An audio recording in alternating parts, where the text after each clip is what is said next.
Good afternoon, everyone.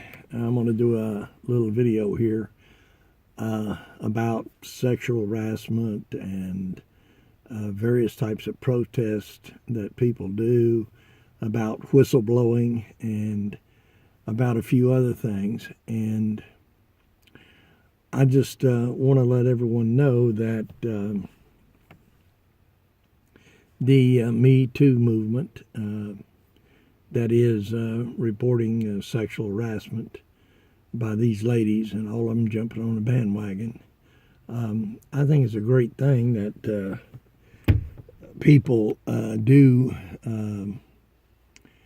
whistleblowing, and they report sexual harassment, especially real bad sexual harassment, and also that they protest certain things. However,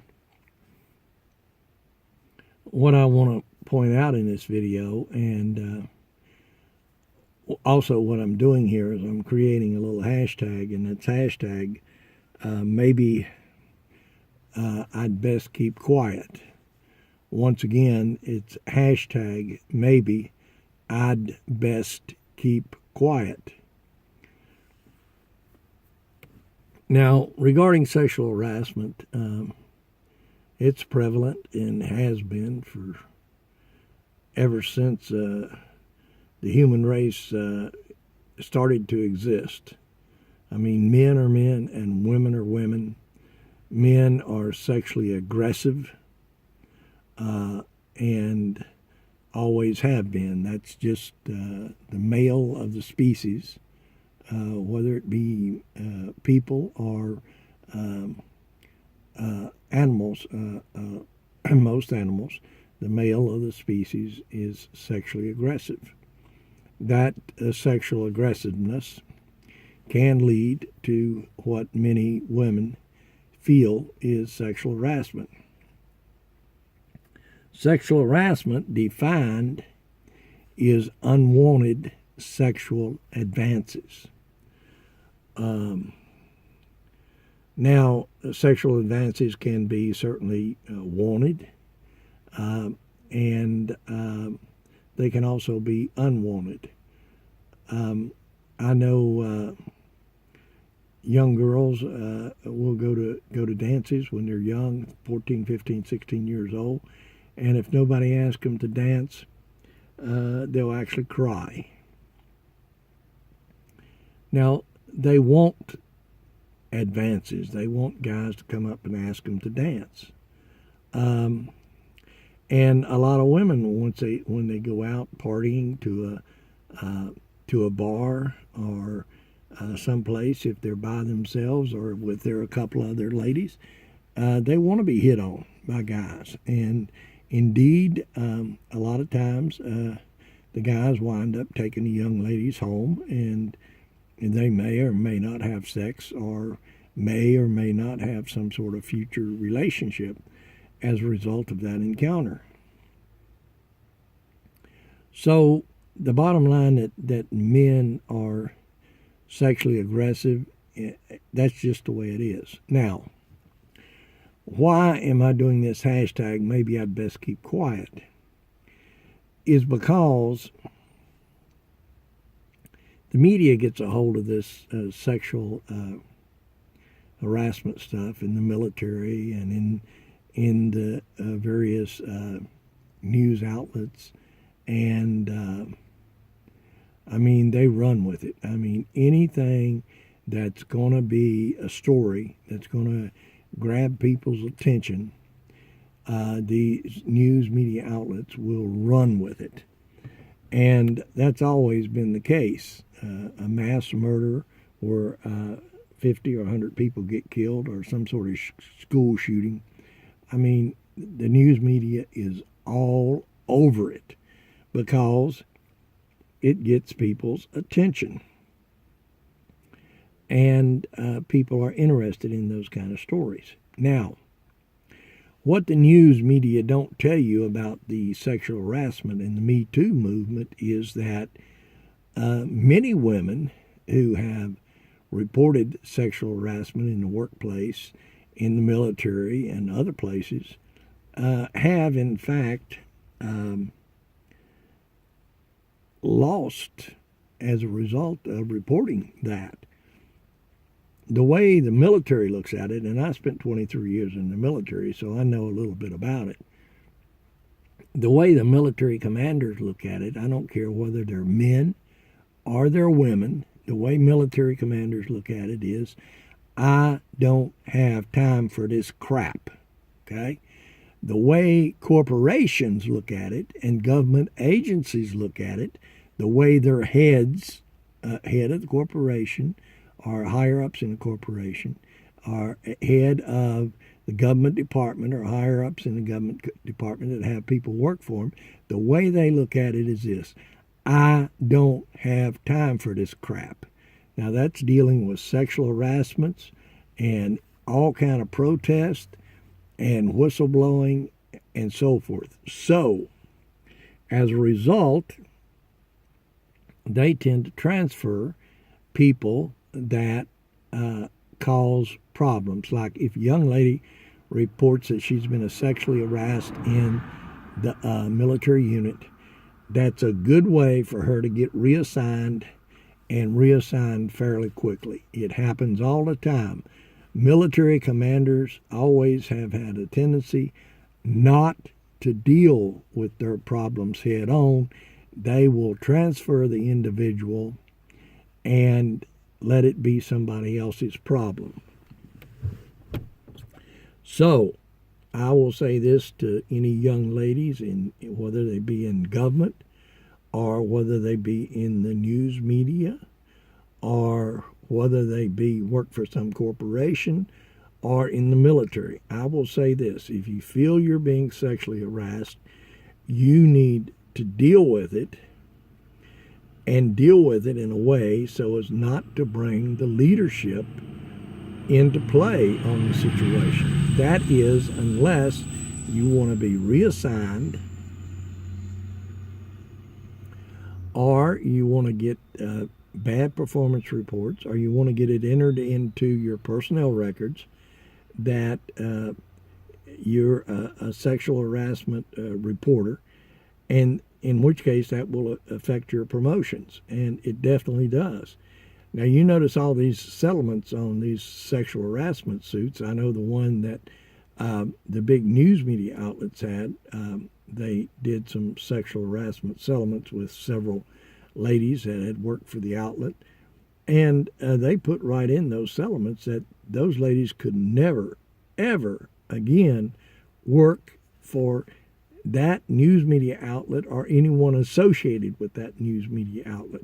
So, yeah, they ended up with a settlement and they ended up with some money, but their careers also have been tainted, and their reputations have been tainted, and finding another job, especially a high-paying job, will be very difficult for them.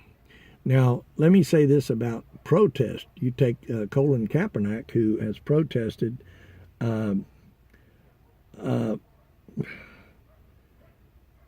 by kneeling during the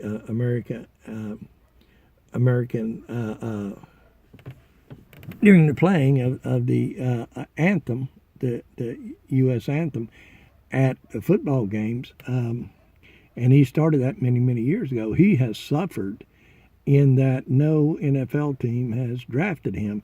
He was playing for an NFL team, but he declared he was a free agent, and this was after he had started his protest, and no NFL team has picked him up.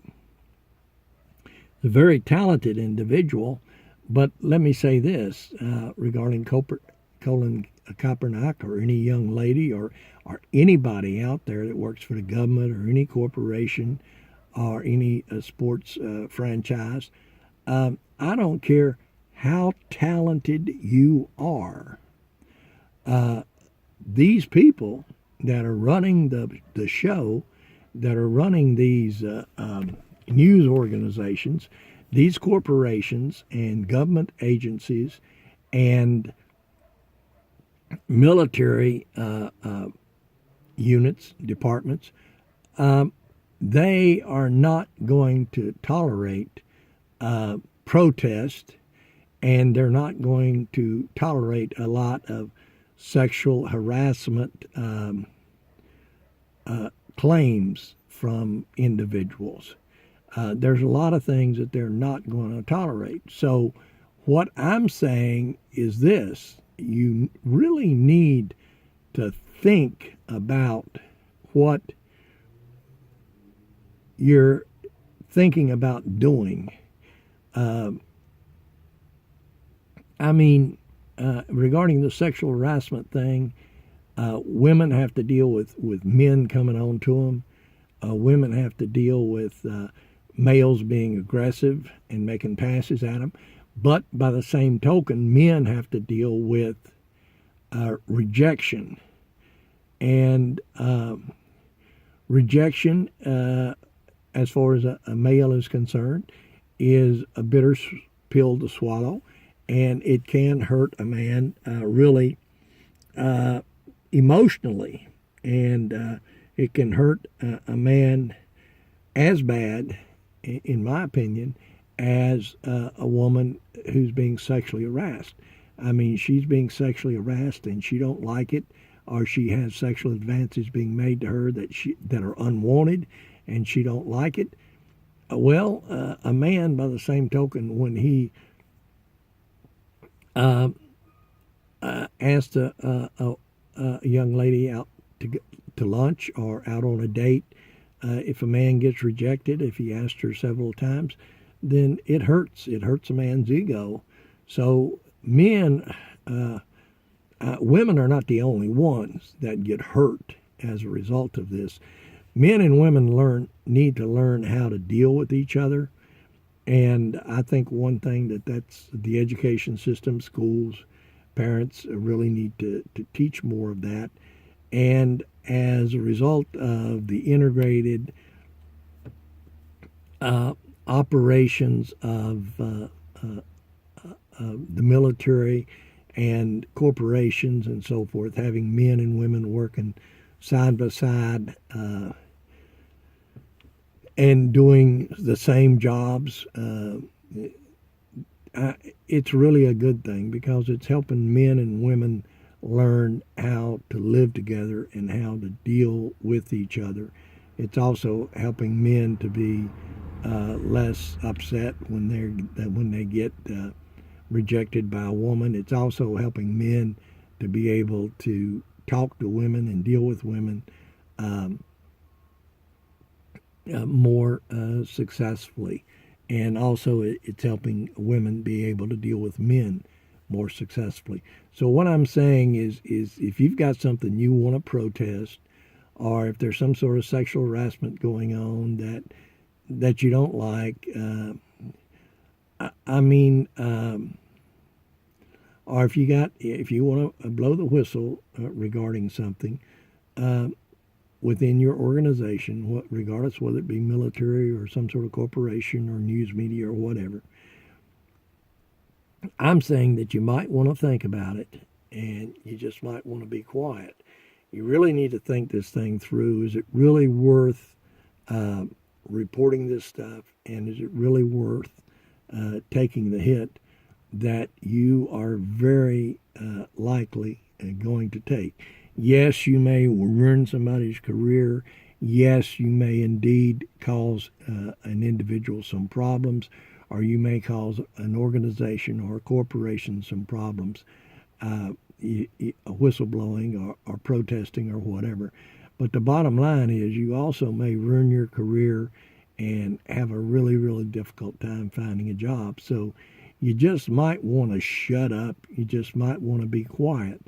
But you need to think these things through and not listen so much to the success stories that the news media puts out regarding this stuff. Sometimes it's best to just deal with the situations and be quiet and go on down the road, collect your paycheck, go to the bank, and go home at night and forget what happened during the day. But anyway, thanks a lot. You folks have a nice day, and I hope this stimulates some conversation and helps some people. Thanks.